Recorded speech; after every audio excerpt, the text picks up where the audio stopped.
राम राम तो कह लोगे, पर राम सा दुख भी सहना होगा। और पहली चुनौती यह होगी कि मर्यादा में रहना होगा, मर्यादा में रहना होगा। राम नाम के जाप में तेरे पहले सा आराम नहीं, जबरदस्ती के जय श्री राम में सब कुछ है बस राम नहीं, सब कुछ है बस राम नहीं। आज आपको ये बता सकती हूँ कि समाजवादी पार्टी ने मेट्रो लाइन बनवाई, समाजवादी पार्टी ने एक्सप्रेसवे बनवाया, समाजवादी पार्टी ने गोमती रिवर फ्रंट बनवाया, एकाना बनवाया, मेदांता बनवाया, इलेक्ट्रिसिटी प्रोडक्शन यूनिट बनवाई। सबसे बड़ी बात, उन्होंने बच्चों को साक्षरता देने के लिए जगह जगह लैपटॉप बांटे। उन्होंने best park Janeshwar Mishra park बनवाया, उन्होंने पुलिस हेडक्वार्टर बनवाया, आज जहां पे सीएम बैठते हैं, लोक भवन बनवाया, एम्बुलेंस दिया और साथ ही साथ डायल 100 दिया, जिसे आज आप 112 के नाम से इस्तेमाल कर रहे हैं। मैं श्रद्धांजलि अर्पित करना चाहूंगी बाबा भीमराव अंबेडकर जी को, और उन्होंने वाकई इन लाइनों को अमर कर दिया कि ये हालात तेरी जंजीर तोड़ जाऊंगा, अपने हाथों पे लिखी लकीर मोड़ जाऊंगा। देखते रह जाओगे आंखें फाड़ कर, देखते रह जाओगे आंखें फाड़ कर, तेरे सामने वो तस्वीर छोड़ जाऊंगा। और बाबा भीमराव अंबेडकर जी ने वो तस्वीर छोड़ी, वो संविधान छोड़ा हमारे पास, और उस संविधान के नाते सर्वोच्च न्यायालय ने आदेश दिया और आज अयोध्या में रामलला विराजमान है और ये आपकी सरकार के उपस्थिति में है। मैं आपको बधाई देना चाहती हूँ। आज के युवा, ये एक बड़ी अच्छी कविता है, जरा गौर से सुनिएगा, बड़ी जरूरी है। राम राम तो कह लोगे, पर राम सा दुख भी सहना होगा। और पहली चुनौती यह होगी कि मर्यादा में रहना होगा, मर्यादा में रहना होगा। जीरो टॉलरेंस अगेंस्ट क्राइम का दावा देने वाली ये सरकार, राम राज का दावा देने वाली ये सरकार, आज जगह जगह पर खुलेआम जिस तरीके से दिन दहाड़े हत्याएं हो रही हैं, लूट हो रही है, महिलाओं के साथ दुष्कर्म हो रहे हैं, आज जिस सरकार को शिक्षा की गुणवत्ता की तरफ सोचना चाहिए, जहां एक माँ बाप अपनी पूरी उम्र लगा देते हैं अपने बच्चे को एक बेहतर शिक्षा देने के लिए, लेकिन जब उस बच्चे का समय आता है तो ना उसके पास रोजगार है, ना उसके पास कारोबार है। इस विफल सरकार में एक बच्चा अपने आप को सफल करने की होड़ में आज क्राइम की तरफ बढ़ता चला जा रहा है, तो उसके लिए सिर्फ और सिर्फ आपकी सरकार जिम्मेवार है। अध्यक्ष जी, अगर मैं क्राइम की बात करूं तो उसकी पुष्टि यह भी करता है कि आज जब से भाजपा की सरकार आई है तब से अभी तक आपने अपना डीजीपी जो नियुक्त किया है वो भी कार्यवाहक ही रहे हैं, अभी तक कोई आपने परमानेंट डीजीपी तक नहीं दिया। अध्यक्ष महोदय, पुरुषोत्तम रामचंद्र जी की अगर हम बात करें तो रामचंद्र जी ने तो शबरी के जूठे बेर खाए थे। उन्होंने तो केवट, सुग्रीव और हनुमान को गले लगाए और साथ ही साथ चाहे वो अहिल्या हो या फिर वो निषाद राज, सबको अपनाया। अगर वो चाहते तो वो रावण को हराने के लिए बड़े बड़े राजाओं के साथ संधि कर सकते थे, वो चाहते तो बड़ी बड़ी सेनाओं को ला सकते थे, लेकिन उनकी सेनाओं में कौन था? उनकी सेनाओं में थे वो गरीब, उनकी सेनाओं में थे वो दलित, उनकी सेनाओं में थे वो पिछड़े। उन्होंने उन्हें क्यों जोड़ा और उन्हें क्यों साथ लेकर के आए?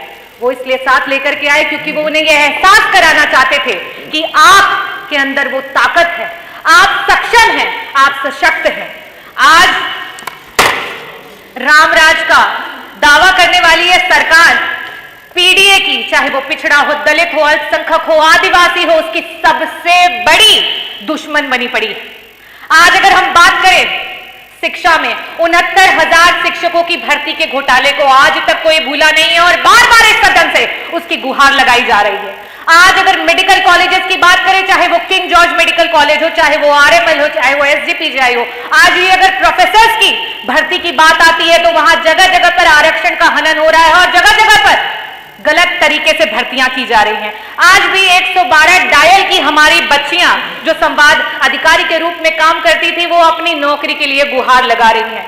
आज आउटसोर्सिंग के नाम पर हमारे गरीब, हमारे देश की गरीब जनता को बंधुआ मजदूर बना दिया गया है। अध्यक्ष जी, आज 2-2 हजार की पगार पे उन लोगों से 8-8, 12-12 घंटे काम कराया जा रहा है। ये स्थिति है आपके सरकार। अध्यक्ष जी, बड़े बड़े वादे किए गए, इन्वेस्टर समिट मीट की वादे किए गए, ना जाने कितने हजारों करोड़ का इन्वेस्टमेंट आपकी सरकार लेकर के आई, लेकिन आज धरातल पर अगर देखा जाए तो ना भी एक इन 7 वर्षों में ना तो एक मल्टी स्पेशलिटी हॉस्पिटल दिखता है, ना तो कोई नया एम्स दिखता है, ना तो कोई नया एनआईटी दिखता है, ना आईआईटी दिखता है, ना एमआईटी दिखता है, और बहुत लंबी कतार है लेकिन कुछ भी दिखाई नहीं देता। आपके इन बड़े बड़े इन्वेस्टमेंट्स में रोजगार और व्यापार सिर्फ और सिर्फ कागजों पे दिखाई देते हैं, हकीकत में कहीं दिखाई नहीं देते। आज हमारे देश का युवा कुछ चंद पैसों के लिए अपने देश से पलायन करके दूसरे देश में जाने के लिए तैयार है। ये सच में बड़ा ही शर्मनाक है। अगर हम बात करें आज थाने की, तहसील के और अधिकारियों के ऑफिस की, तो ये समझ ले अध्यक्ष जी कि ये सरकारी जितनी भी जगह है वो सिर्फ और सिर्फ भ्रष्टाचार के अड्डे हैं और कुछ भी नहीं। आज अगर जमीन का नाप होता है तो वो जमीन के नाप जो है वो मौखिक रूप में आदेश होते हैं। आज तो लिखित भी बंद हो गया है, क्योंकि जब जितनी रिश्वत आती है उस हिसाब से ये नाप बदल जाते हैं। अध्यक्ष जी, ये आज की सरकार बार बार जनता के मूलभूत अधिकारों के लिए जब भी विपक्ष ने आवाज उठाई है तो हमेशा ये आवाज आती है कि अरे जब बबूल लगाया तो आम कहां से पाओगे, जब बबूल लगाया तो आम कहां से पाओगे। जब से समाजवादी पार्टी की स्थापना हुई उस तब से लेकर के अध्यक्ष जी आज तक का अगर कार्यकाल देखा जाए तो अगर समाजवादी पार्टी ने 12 साल सत्ता पे राज किया है तो आपको 13 साल हो चुके हैं। और उसके बाद मैं आज आपको ये बता सकती हूं कि समाजवादी पार्टी ने मेट्रो लाइन बनवाई, समाजवादी पार्टी ने एक्सप्रेसवे बनवाया, समाजवादी पार्टी ने गोमती रिवर फ्रंट बनवाया, एकाना बनवाया, मेदांता बनवाया, इलेक्ट्रिसिटी प्रोडक्शन यूनिट बनवाई।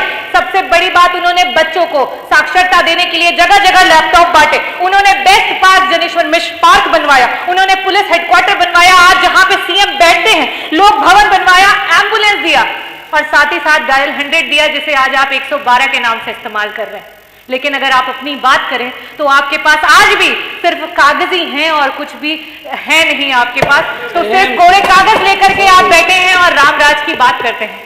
और अध्यक्ष जी, अगर आज रामलला जी भी इन स्थितियों और परिस्थितियों में होते तो आज भारतीय जनता पार्टी की सरकार को यह अवश्य ही कहते कि राम राम का, राम राम के जाप में तेरे पहले सा आराम नहीं, राम नाम के जाप में तेरे पहले सा आराम नहीं, जबरदस्ती के जय श्री राम में सब कुछ है बस राम नहीं, सब कुछ है बस राम नहीं। मैं सिया राम को नमन करती हूं। जय भीम, जय भारत, जय संविधान।